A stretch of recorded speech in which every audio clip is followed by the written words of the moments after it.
appreciate you. Listen, I want to get right to you as fast as possible. I want to give it to you. I want to give you some new information. I want to help you as fast as I possibly can. Two men were in a drought season.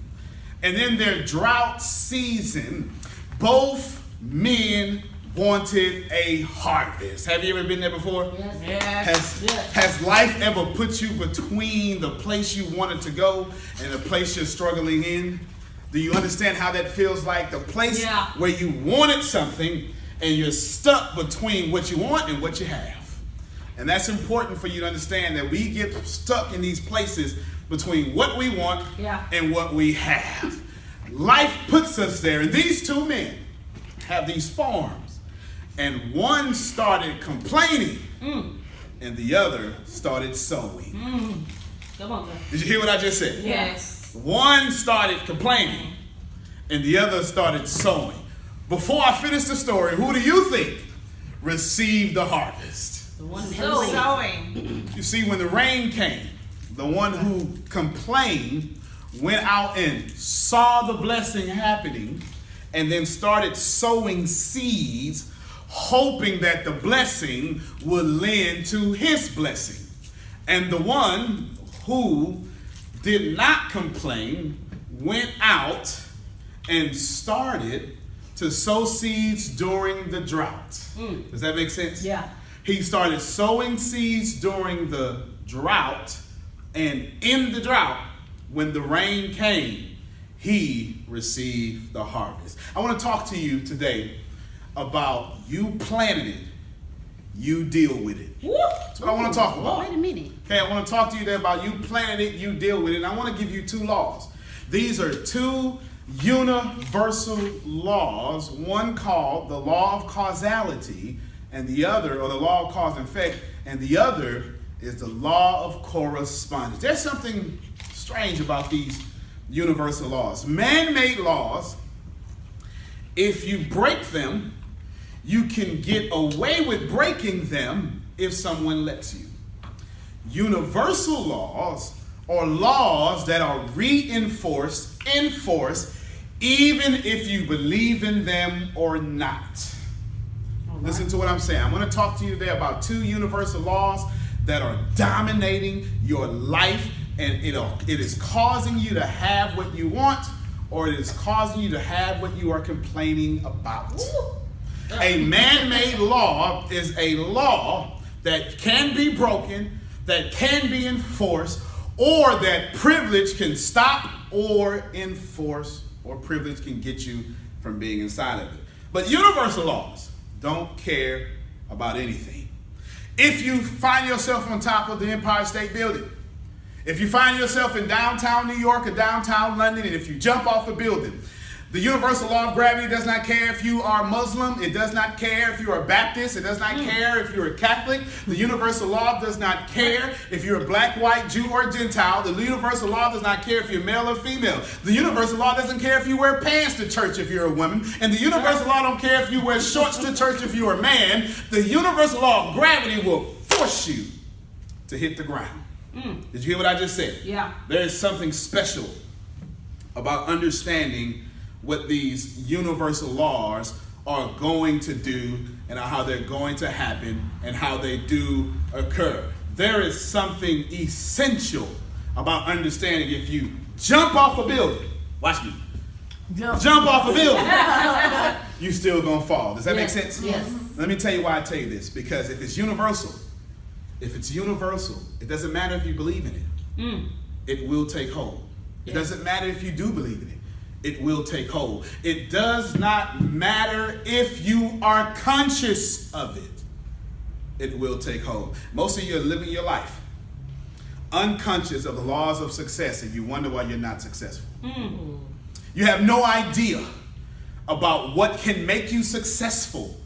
And since you have no idea about what can make you successful, you literally are not successful because you don't even recognize success when it pops up in your face. Many people have walked in your life, tried to bless you, been successful, but since they did not look like what you perceive to be success, you let them go.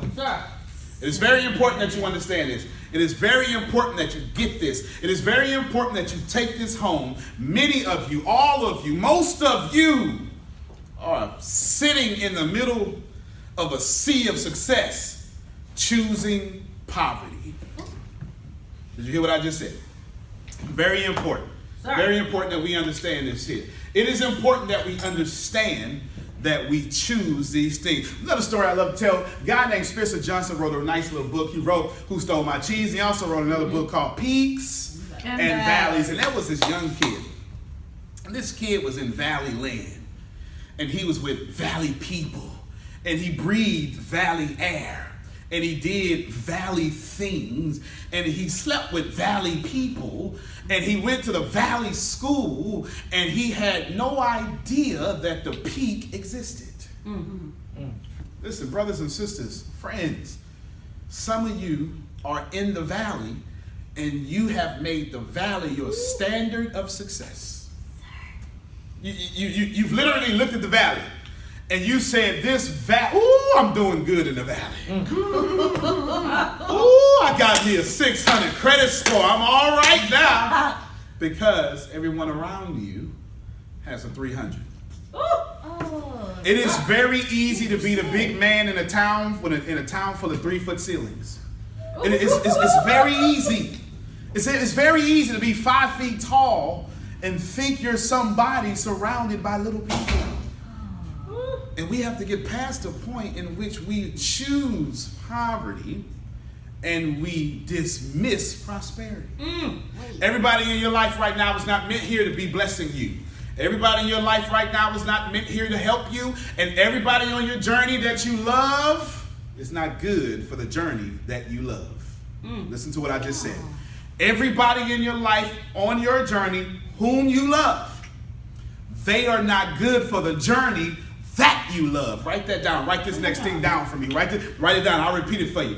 Everybody on the journey with you who you love, pointing to the people, they are not good for the journey that you love, pointing to your journey. Just because they built with you don't mean they'll finish with you. Just because they love you don't mean that they're good for the journey. You have to be able to recognize with your whole mind, with your whole head, that what is good for you may not be good for the people around you. Have you ever been there? Have you ever recognized that you can't go further, you can't go higher until you let go of the people in your life that are stopping you from going where you want to go? Sir. So we need to talk about it. We need to talk about how most people die on Monday morning at 7 o'clock in the morning. You are correct, sir. Most people die from heart attack because their alarm clock stressed them out. Do you want to live a life where you die from stress or live a life while dying being blessed? It is up to you.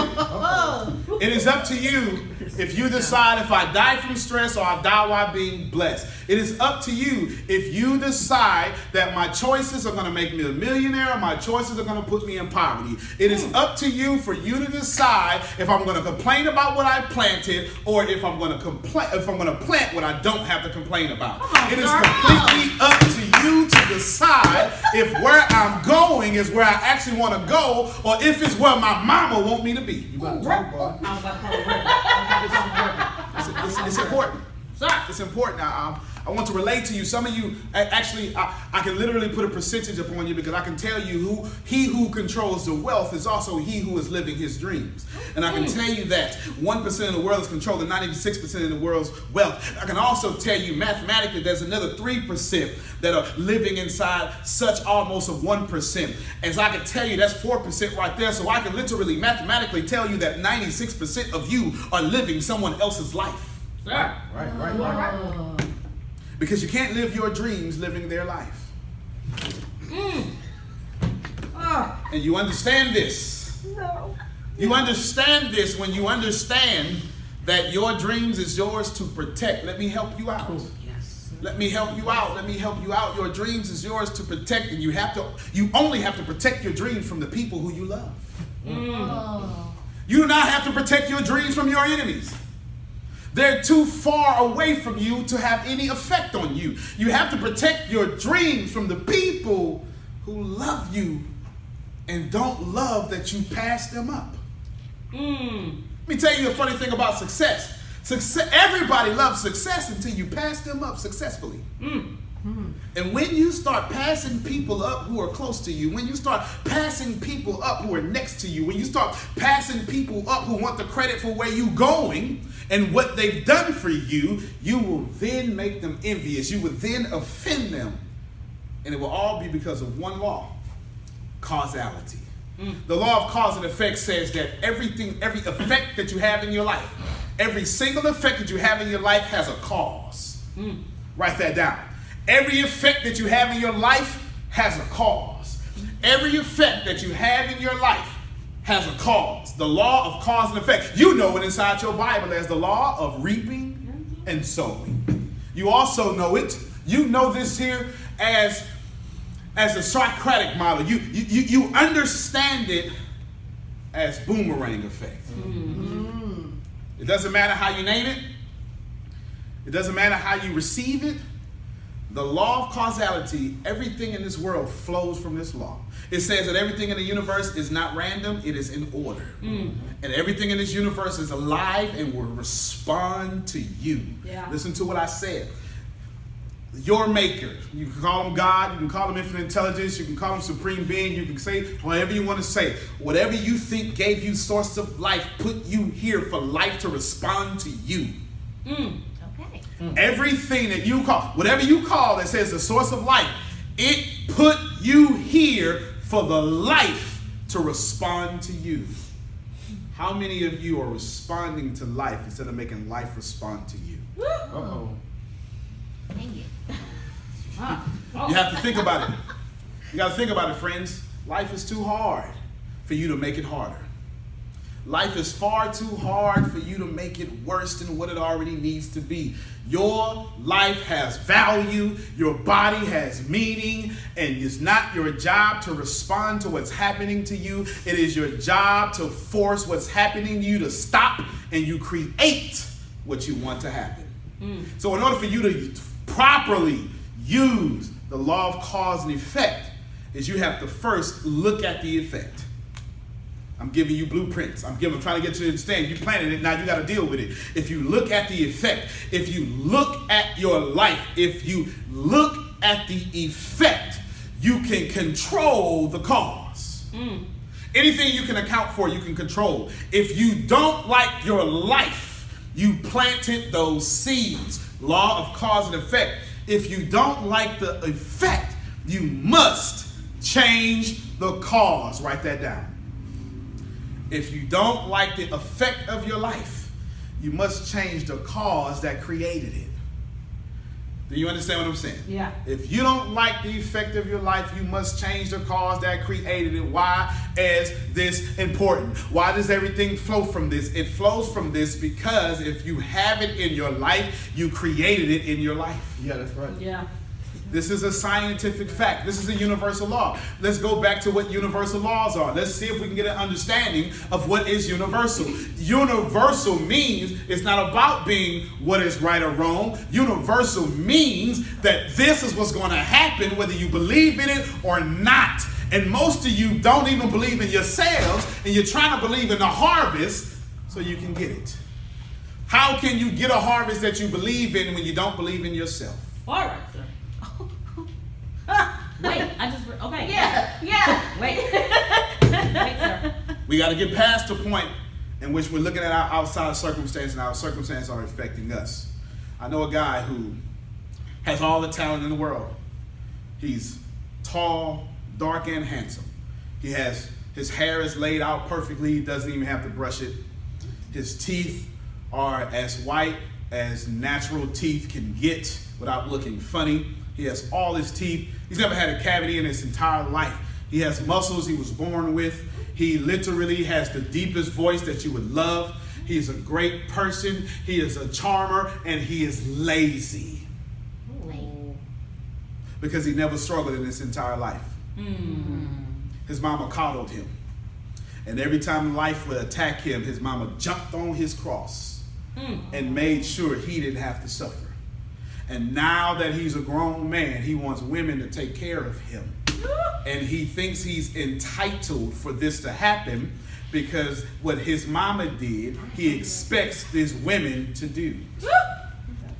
He hasn't quite figured out that he can create his reality without manipulating women. Wow. He hasn't quite yet figured out that if he wants something out of life, he don't have to get it out the women's purses. He can plant it into the ground. And if you're not careful, you'll judge that man, but you don't realize you act just like him. You're correct. Because all of us have somebody in our lives we're taking advantage of. All of us have someone in our lives that we stop being us and we make them cater to us. All of us have somebody in our lives in which we let them handle us so we don't have to handle ourselves. We use religion as an excuse not to grow. Sir. We use people as an excuse not to be well. All right. We don't love people, but we love what they can do for us. We, write this down, we use people and love money. Okay.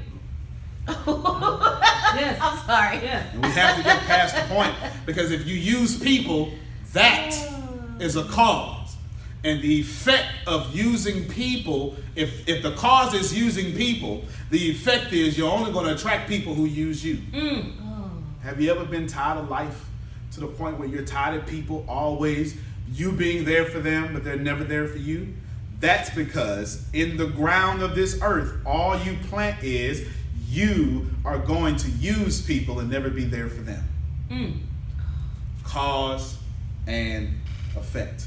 It'll never stop. It'll never change. Roger Bannister. Up until this point in the Olympics, it was impossible to run the 4-minute mile. A mile under 4 minutes. It's impossible. They had smart people right on the board and say, I've calculated mathematically that the human body cannot do this. And Roger Bannister said that's not for me. And he went out and he broke the 4-minute mile. He broke it. Yeah. And when he broke it, everybody else, high schoolers, college students, they broke the 4-minute mile. Yeah. The cause was one man didn't listen to smart people. Right. All right, sir. And because he didn't listen to smart people, everybody else followed his effect. How many of you are listening to the smart people who've never done anything in your life? Sir. Listen to these smart people. The smart people who didn't even run track, went to chalkboards Yes. and had mathematical and biological equations about how the human body can't go under 4 minutes of the mile. Listen to this again, because here's the problem. The problem is you're listening to these kind of people. These were not Olympians doing the math. These were people who are overweight in a lab with lab coats who hadn't done anything physical but walked to their cars. Wow. Telling career athletes what you can't do. Some of you right now, you're listening to people who've never done anything in their lives. You're listening to people give you financial advice and they're broke.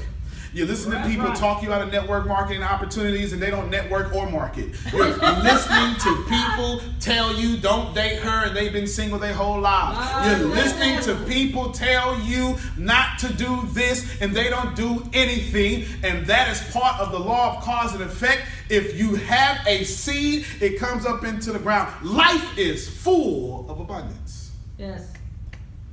But when you don't understand it, you plant lack. The second law I want to tell you about is the law of correspondence. The law of correspondence says that nothing can correspond in your outer world until it corresponds in your inner world. You see, everything comes and flows from the law of cause and effect. But this law of correspondence says that you can't have anything out here until you first have it up here. Your mind is creating your realities. Quantum physics says that the reality cannot exist until consciousness enters into it. Therefore, only the people who are living their dreams, only the people who understand, only the people who have everything that they want, they understand that this outer world is fake. The inner world is real. You ever met somebody super successful and they make sure that they keep nobody around them that's toxic? Because the people around you are more toxic than the food you put in your body. And you have to understand that if you want anything out of life, your mind must be tamed first. Imagine how and where you would be if you decided not to quit on yourself. Where would you be in this life if you decided, I will not quit, I shall not quit, I refuse to quit? Imagine where you would be if you stopped quitting on yourself. Chasing success. Chasing success. But the reason you quit on yourself is because you quit in your head first. The reason you don't have the riches is because lack is in your mind. Yeah. The reason you have marital problems is because that's what's in your mind. The reason you have problems with forgiveness is because hate is in your mind. The reason why you have an attitude problem because attitude is in your mind. So your outer world is only manifested by the inner world in your mind. Let me tell you how it applies to you in the real world. People are nearby. People have a psychic ability to feel things. The law of correspondence with 100% guarantee says people are only going to treat you how the corresponding vibe comes off of you. You should probably pay attention. The law of correspondence says people mirror how you treat yourself and they treat you according to how you treat yourself. That means if your boss is disrespecting you, he or she only sees how much you disrespect yourself. That means if the people in your life are being disrespectful to you, angry to you, that means that they've decided, they've looked at you, they've judged you, and they said, this is something you tolerate. Wow. What you allow will continue to happen. You all right? And what continues to happen is also what you allow. It's almost like smoking cigarettes. If you're a non-smoker, when you get in someone's car and they're smoking, you just adjust to the fact that they smoke. If the roles are reversed, if a smoker gets into your car and they smoke and they know you don't smoke, they will wait till they get out your car to smoke a cigarette. What am I trying to tell you? I'm trying to tell you that if you are something through and through, people will wait and to get away from you to act like something that's not worthy of you. I'll say it again. If you are something through and through, they'll wait until they get away from you to behave like something that's not worthy of you. So if they're doing something that's not worthy of you in your presence, the truth is you put off the signal, it is worthy of me, keep doing it. It's the law of correspondence. It's a universal law. You don't have to like it. You don't have to believe me. People are only going to treat you how they see you. Yeah. They're only going to call you how they see you. If you are not a cursor, if you're not someone who curses, if you're not someone who does that, people won't curse around you. But if you love to gossip, people around you will gossip all day long. Do you want to know the fastest way to end a negative conversation? Be positive. That's it. Yep. The fastest way to end a negative conversation, be positive. Ooh, child, let me tell you. Wait a minute. I don't do stuff like that. And they will leave you instantly and start talking about you. But the good thing is they'll talk about you over there. Do I have somebody out there All right, sir. who would just be grateful that the negative, toxic people in your life are over there? Yes. I know a woman. She has an ex-husband. And she has an ex-husband. She's one of the funniest people on planet Earth. Her ex-husband dogged her. She literally put this man on top, got him a bachelor's degree in a high-performing bachelor's degree, something in the tech world, we'll keep it anonymous. And he now makes upward 6 figures a year because of her. And as soon as she blessed him with her support, he blessed her with cheating. Oh, Isn't that how people work? my Lord. Ain't that how it worked? And she stuck it out. She worked on it. She stuck it out year after year. And then one day she was at work, and one of the people he was cheating with came and keyed her car. You ever been there before? No. Well, other people have a problem with you, don't even know you. They just Yeah. have a problem with you because they try to replace you. Ooh. Oh. And so she keyed her car, and the lady didn't even get mad. She said, I just realized at that moment I have stuff in my life that I'm not creating. So she walked away from her husband. And today they're friends.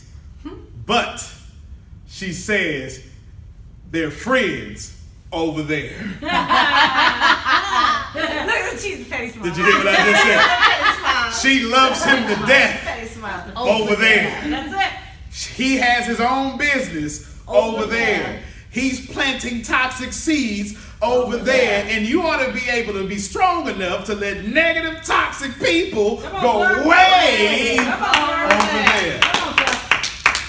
Over there. It's this wonderful lady. It's crazy. It was another lady, and I was listening to a preacher talk in Houston's 3rd Ward, and he was talking about changes. And as he was preaching and talking about changes, one of the ladies talked to the pastor after. She said, Pastor, I heard you. I'm going to make some changes. And so Pastor called her the next day just to check up on her, and her voicemail message had changed. He missed a call. She missed a call, but the voicemail said, hi, my name is such and such, and I'm making some changes. I'm going to call you back promptly, but if I don't call you back, you are one of those changes. And you have to get to the point to where you let people go because they are something you have to change about you. Come on, sir. People are only going to treat you how you allow them to treat you. Lastly, money will only treat you how you allow it to treat you. Yes, sir. I'm trying to teach you how to be successful. So the law of cause and effect, you have all that. Whatever you have, you planted it. The law of correspondence says your inner world creates your outer world. And I'm telling you about relationships. Now I need to tell you that money doesn't exist. Money is just a relationship with a particular energy. And so the same way the people in your life will disrespect you, if you have in your head that money will disrespect you, that's exactly what will happen. Can I give you a few ways that money disrespects you? It is real disrespectful for you to get money and it flee as fast as possible. That's quite disrespectful. You wouldn't date a man that you get and he run. Why are you dating dollars that you get and they run? All right, sir. See, you're missing the fact that you don't have money. You're in a relationship with money. You see, money will treat you how you feel about it. Wow. Don't miss this. Don't miss this. Money will treat you how you feel about it. If you feel like money is never enough, money will never, ever, ever be enough. If you feel like money grow on trees, money will show you that it don't grow on trees. If you feel like money is always acting funny, your bank account will always have stand-up comedian jokes. It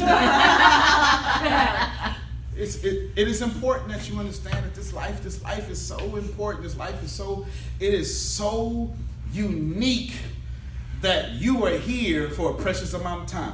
All of you probably have it backwards. You thought heaven or the afterlife was something more precious than this life.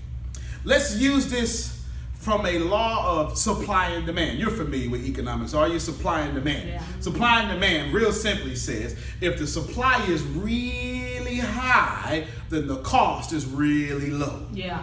If I have too much of it, I got to lower the cost to get rid of it. Yeah. If the demand is really high, the price is really high. Yeah. Does that make sense? Yeah. Now, if the supply of your human life is yet but a fraction, Sir. and if you're going to spend eternity in the afterlife, which is really big, then what is really most important in your life is not the afterlife, but this life. This life is something that is as precious as rubies, something as precious as gold, as precious as uranium. This life you have for 80 years tops. And on a grand scale, 80 years average, on a grand scale of eternity, this life is a blink of an eye in your existence. Therefore, the supply of this life is at the greatest minimum possible. Therefore, this life is valuable. Can I tell you why I told you this? Because if you let anybody treat you like you're not valuable, then you don't understand the value of this life. If you let people treat you like you're not valuable, what you're telling your subconscious is, I have plenty of time left. Go ahead and disrespect me. Let me tell you something. I have no time left.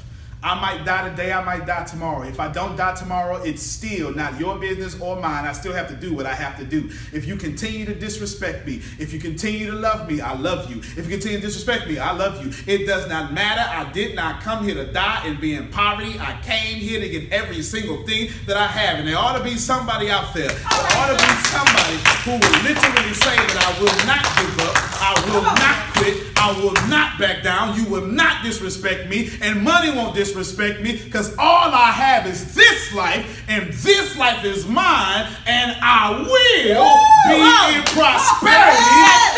Life ever knocked you down, made your hand shake, made you limp, made you get back up, only to knock you down again?